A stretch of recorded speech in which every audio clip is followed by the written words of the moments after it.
중앙위원회를 하루 앞두고 문재인 대표와 안철수 의원이 긴급 회동을 가지고 있습니다.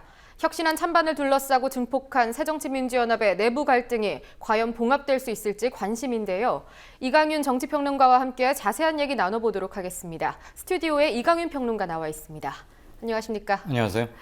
예, 오늘 안철수 의원이 긴급 기자회견을 가진 뒤에 또 급하게 문안회동, 이른바 문안회동이 진행이 되고 있는데요. 네. 과연 생산적인 대화가 가능할 거라고 보십니까?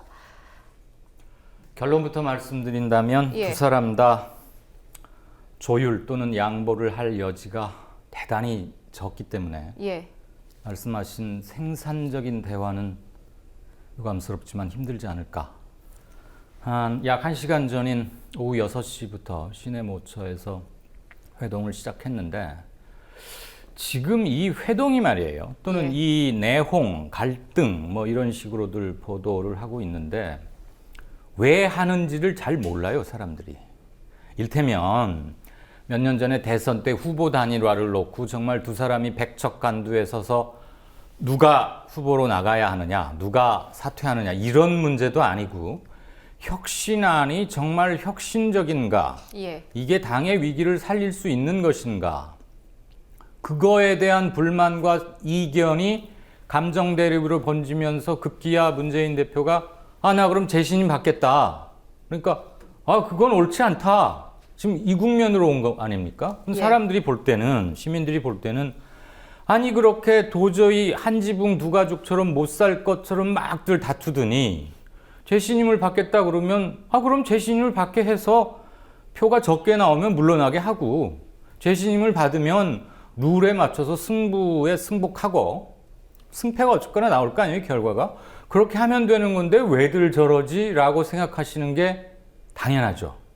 그런데 그 당연한 세정의 논리나 상식이 관철되지 않는다는 데에 지금 제1야당의 가장 큰 문제가 있는 거 아닙니까? 그 맨 앞 전열에, 전선에 안철수 전 대표가 있는데 안철수 전 대표는 매우 강경해요. 일테면 공당의 당원 당규이자 주요한 의사결정 기구로서 며칠 남은 것도 아니고 내일 16일 수요일에 당 중앙위원회가 예정돼 있지 않습니까? 그리고 그것은 이미 수십일 전부터 예고가 된 것이고요.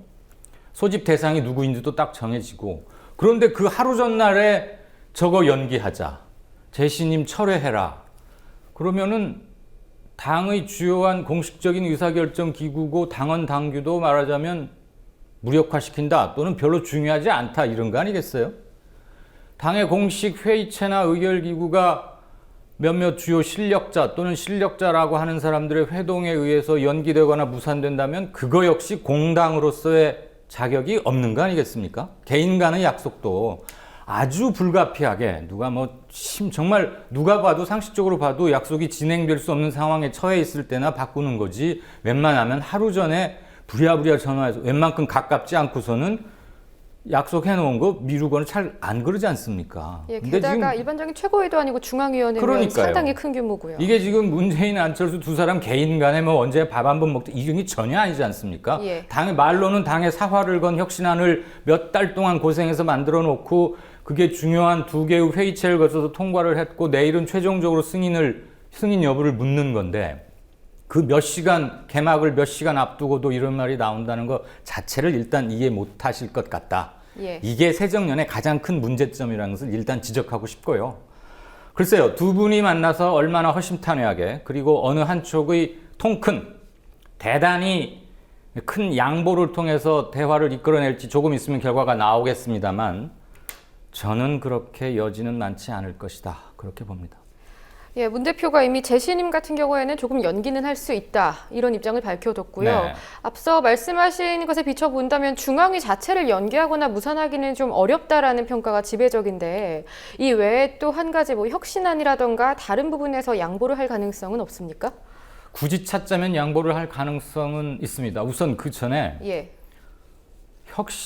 내일 예정된 중앙위원회를 만약에 연기한다고 하면 그건 잠시의 갈등을 미봉하는 것에는 성공할지 모르나 더 큰 걸 잃는다고 봅니다. 한마디로 당의 기율도 없고 당원 당규도 없는 당이라는 거 아닙니까? 저는 그것은 결과가 설령 거기에서 혁신안이 부결되면 당을 이끌고 가고 중요한 의사결정에 참여하는 사람들의 눈높이나 기대치에 혁신안이 미치지 못했다. 그러면 기존 쇄신위는 책임을 지고 정치적 책임을 지고 물러나가면서 사퇴를 하면 되는 것이고요. 새로 혁신안을 만들든지 어떤지 그렇게 하면 되는 것이지 일단 소집된 회의는 지켜져야 한다고 봅니다. 그러니까 문재인 대표가 만약에 지금 주류와 비주류의 이 첨예한 끝도 알 수 없는 갈등이 싫어서라도 봉합하기 위해서 만약 혁신위를 연기한다. 안철수 의원의 주장대로 그걸 받아들여서 그럼 저는 더 큰 걸 잃는다고 보고요. 모두가 공멸이라고 보고 저는 그것은 가능 여부를 떠나서 그렇게 돼서는 안 된다고 생각하고요. 제가 뭐 민주당, 새정년을 애호하거나 변호할 생각은 전혀 없습니다만. 정당 일을 한다면. 이런 건 있을 겁니다. 안철수 의원은 중앙위 연기와 함께 문재인 대표가 받겠다는 재신임도 철회하라는 거 아니에요? 그리고 문재인 대표는 3선 이상 중진들과 회동해서 중앙위 연기는 불가피하고 애초에 하려던 재신임 시기와 방법은 좀 변동을 두겠다. 그리고 뭐 국민들 뜻 50%, 당원 뜻 50% 이렇게 해서 여론조사 방식도 영 싫다고 하시면 그것도 양보하겠다. 고선까지 와 있잖아요. 그 다음에 양측에서 할 수 있는 양보는 딱 하나입니다. 뭐냐? 안철수 의원은 문 대표에게 재신임 묻겠다고 하는 거 철회하시오. 그러니까 쉽게 말하면 재신임 얘기 꺼내지 말라는 거 아닙니까? 안철수 의원이 양보할 수 있는 건 그거죠. 재신임은 그럼 문재인 대표 뜻대로 하십시오. 반대로 문재인 대표가 양보할 수 있는 것은 여러분의 뜻이 그러하시다면 제가 재신임을 묻는 방안은 철회하겠습니다. 그렇지만 내일 중앙위는 예정대로 해야 되는 거 아니겠습니까? 요 선이 그들이 양보할 수 있는 마지막이자 유일한 카드일 겁니다. 그렇기 때문에 재신임권이 양보할 수 있는 유일한 카드라는 거죠. 추석 밥상에 재신임 이후에 확실히 또 한 번 확인된 리더십이 오르길 바란다. 이런 평가를 하는 야권 인사들도 있던데요. 그런 의도가 있었다고 보십니까? 추석 밥상에 올라서 득될 거 하나 없다고 봅니다. 왜냐하면 아까도 조금 전에 말씀드렸지만 시민들이나 국민들은 야권에 대한 지지 여부를 떠나서 저 사람들이 지금 왜 다투는지를 잘 몰라요. 설명을 해드려도 상식적으로 납득을 안 하세요. 다툴 만한 이유가 못 되는 거 가지고 저러니까 어느 한쪽이 몽리 부리거나 떼쓰는 것으로 이해하죠. 우리 철부지 아이들이, 철이 안 든 아이들이 떼쓰고 그러면은 처음에는 아이들이니까 그러지 뭐 그렇게 귀엽게 봐주기도 하다가 점잖게 한번 타이르다가 그래도 때를 계속 쓰고 고집을 부리면 불러다가 따끔하게 혼도 내고 야단치지 않습니까? 그럼 이제 눈물도 그치고 고집도 꺾고 그러면서 아이들은 사회화, 교육화 이제 이런 길을 걷게 되는 건데 지금 이분들은 철부지 아이들이 아니지 않습니까? 사회화가 이루어지지 않는 단계라고. 제 생각에는 추석 밥상에서 그나마 점수를 덜 깎이려면 방법은 이겁니다. 중앙위는 내일 예정대로 열리고 중앙위 결과에 양측이 수긍을 하는데 재신임 하느냐 마느냐 하면 무슨 방법으로 하느냐 그 방법으로 했기 때문에 나는 재신임 결과가 어떻게 나오든 인정할 수 없다. 지금 막 이런 얘기들이 막 섞여 있잖아요. 이럴 바에는 그렇게 해서 나온 재신임은 어떠한 효력도 권위도 갖기 힘듭니다. 상처만 더 깊어집니다. 내상의 장기화. 차라리 그러지 말고 내일 중앙위원회에서 혁신안이 수용이 돼서 통과가 된다면 그걸로 문재인 대표에 대한 재신임이 이루어진 것으로 알겠다. 라고 비주류가 깨끗이 승복을 하는 겁니다. 그걸 못하겠으면 아예 정정당당하게 뭐 여론조사 몇 프로 이렇게 묻지 말고 전당대회를 소집하면 됩니다. 전당대회는 당원 당규에 나와 있어요. 대의원 3분의 1의 서명만 받아오면 언제라도 열 수 있어요. 그럼 비주류라고 하는 의원들이 지금 몇십 명 되지 않습니까? 이분들이 각자 자기 근거지로 가서 자기하고 말이 통하는 대의원들 서명 받아가지고 중앙당에 접수하면 되죠. 자, 3분의 1 넘겼다. 전당대회 하자. 전당대회에서 문재인에게 다시 신임을 묻는 거예요. 그 자리에서 문재인 대표가 신임을 못 받으면 그럼 대표 바꿔치면 되는 것이고 전당대회 열어서 계속 문 대표가 재신임을 받으면 거기에 승복하고 함께 총선까지 가야 되는 겁니다. 이거 아니면 저거라는 길이 명확한데 마치 곧 헤어질 이혼할 부부들처럼 막 대놓고 싸우다가 돌았으면 흐지부지. 그러니까 이해를 못 받고 이런 상황이 계속되면 추석 아니라 설날이 돼도 밥상에서 좋은 점수 받겠습니까? 예. 중앙위원회가 열리던지 아니면 열리지 않든 간에 어쨌든 지금 보이고 있는 갈등 양상이 쉽게 봉합이 제대로 된다거나 해소되기 어렵다. 결국 내년 총선까지는 같이 가기 어렵지 않겠냐 이런 우려도 있어요. 예. 우려가 당연히 나올 텐데요. 예. 탈당 분당을 얘기하는 사람들이 행동으로 결단력을 보여주면 됩니다. 그런데 아마 제 생각에는 분연히 떨쳐 일어나서 박차고 나갈 탈당을 할 용기까지는 없어 보여요. 지금 같은 한 지붕 밑에 살면서 매일 부부싸움 하느니 차라리 딱 갈라서서 각자 집 규모는 줄이더라도 안 싸우고 오손도손 자기들끼리 사는 게 차라리 나아 보이겠죠. 국민들이 보기에도 그렇고. 불구대천의 사람들끼리 왜 같은 당명 아래, 같은 지붕 아래 있으려고 했습니까? 그런데 문재인 대표 측에서는 누구 당신들 계속 나 흔들기만 하는데 나가시오. 쫓아내겠습니까? 못 쫓아내죠. 나가라고 해도 안 나갈 수도 있겠지만 먼저 쫓아내칠 수는 없습니다. 왜? 현재 당권을 쥐고 있는 대표니까. 부모가 자기 자식 밉다고 야단은 칠 수 있어도 집 밖으로 쫓아낼 수는 없지 않습니까? 그러면 이 집에서 못 살겠다고 계속 하는 사람들이 나가면 되는 건데 그러면 더 이상 여지껏처럼 싸움은 안 할 수 있는데 당장 나가면 춥고 배고파요. 광야에 가서 천막 당사를 치고 겨울을 나야 하는데 국고 보조금 문제도 있을 것이고 나갔을 때 그럼 정치는 무엇보다도 명분과 타이밍이거든요.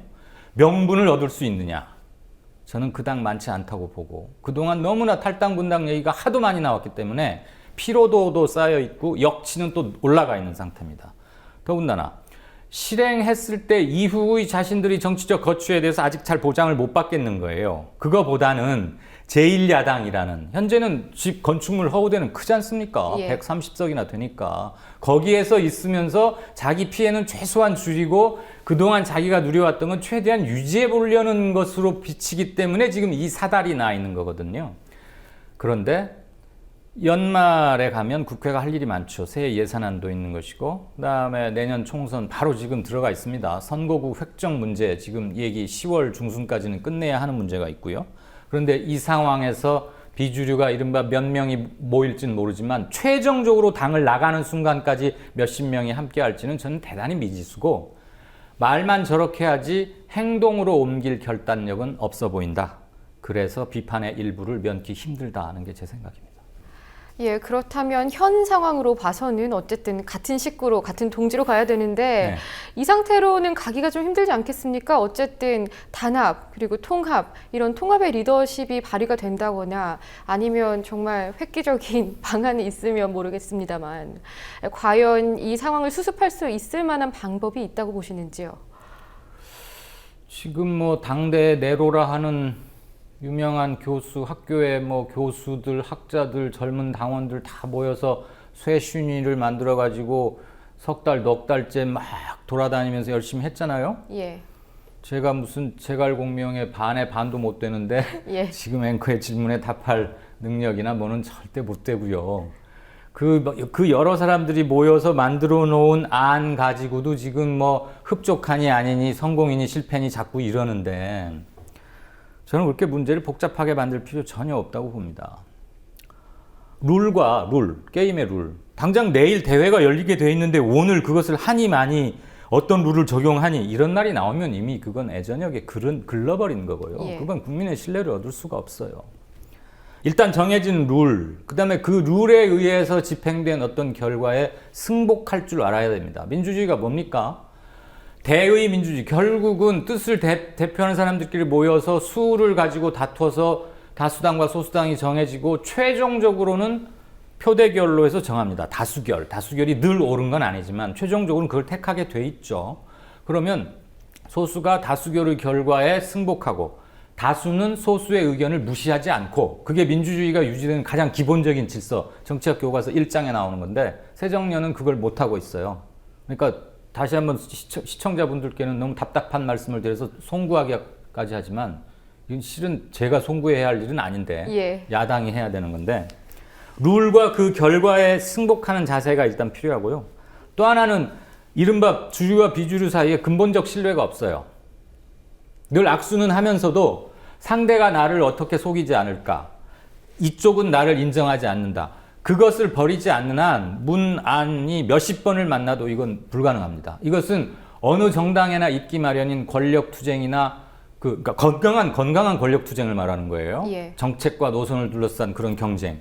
그런 속성이 아니기 때문에 즉 단기간에 회복될 수 없는 신뢰라면 그러니까 신뢰를 교집합으로 했을 때 가장 신뢰를 적게 공유하는 측과는 어떤 식으로든 정치적 결별은 있어야 최소한 파열음을 줄일 수 있다. 그다음에 현재와 같은 구도와 사고 체계로는 아무리 많은 시간을 주어도 한 살로 네 살처럼 입과 혀처럼 봉합되기는 대단히 어려울 것이다. 그렇다면 내년 4월 선거를 거쳐가면서 표로서 심판할 것이고 걸러질 것이다. 필터. 우리 체에다 뭘 걸으면 쌀과 뉘, 불순물과 이런 것이 걸러지지 않습니까? 예. 걸러진 쌀로 밥을 지어야 우리가 먹을 수 있듯이 내년 선거에서 저는 국민들, 유권자에 의해서 그런 필터링, 여과 기능이 작동될 것이고 그렇게 해서 남은 사람들끼리 정체성을 비교적 한쪽으로 모아진 정체성을 가지고 정당다운 정당이 될 것이라고 봅니다. 그런 점에서 혁신위원으로도 참여하고 있는 조국 서울법대 교수가 페이스북에 정 이렇게 딴지만 걸고 붙잡을 사람 같으면 차라리 나가라 라고 아주 극단적인 얘기를 했는데 정치인이 아니니까 그렇게 야박한 말을 직설적으로 할 수 있겠지만 가장 정확한 정답은 사실 그겁니다. 그런데 문재인 대표나 누구 배지를 달고 있거나 배지를 달고자 하는 사람들은 그 말을 차마 대놓고는 못하죠. 그러니까 아마 조국 교수가 악역을 자처한 것 같은데 해답은 그렇게 멀리 있지 않습니다. 예. 교집합을 어느 정도 나눌 수 있느냐? 거의 접점을 찾을 수 없다면 답은 나와 있다고 봅니다. 다만 문재인 대표가 이번의 경우에 재신임이 고리가 되었든 혁신안에 방점을 찍든 간에 분명한 리더로서 대표로서의 결기를 보여줘야 일정 부분 이 고비를 자력으로 넘을 수 있고 비주류 측에서는 상식으로 돌아가는 것만이 정당의 공적인 틀을 유지하기 위해서 조직원이 취해야 하는 최소한의 금도를 지켜야만이 제1야당은 그나마 선거 때까지 굴러갈 것이다. 그렇지 않으면 이건 그냥 지붕만 같이 쓰고 있다 뿐이지 이름표만 같은 학교 이름표를 달고 있다 뿐이지 모래와도 같은 것이겠죠. 예, 어떻게 보면 결과적으로는 결국 문재인 대표의 리더십이 시험대에 오르는 결과가 나올 거라고 봐야 되는 게 네, 예. 본인도 그걸 알고 거기까지는 마지막 승부수를 던진 거고요. 예. 다만 최고위원들하고 한번 얘기할 필요는 있었어요. 사전에라도 내가 이렇게 해서 재신임을 받고 싶다. 방법은 이걸 생각하고 있는데 내가 생각하는 거 이외의 다른 방법들도 좀 줘보시라. 그래서 그들과 얘기를 하건 다투건 어쨌거나 그런 교감은 좀 할 필요는 있었다. 근데 매우 전격적이었는데 그 점은 조금 아쉽지만 그렇다고 해서 나를 재신임하라. 그것을 불순하게 해석할 근거는 아니라고 봅니다. 조금 예. 부족한 점은 있지만 이번은 마지막 고비인 것이다. 이렇게 보고 싶죠. 예, 화합이라든지 단합이라든지 참 말은 쉬운데 실천하기는 항상 어려운 것 같습니다. 소통도 그렇습니다. 예, 네. 오늘 수고 많으셨습니다. 고맙습니다.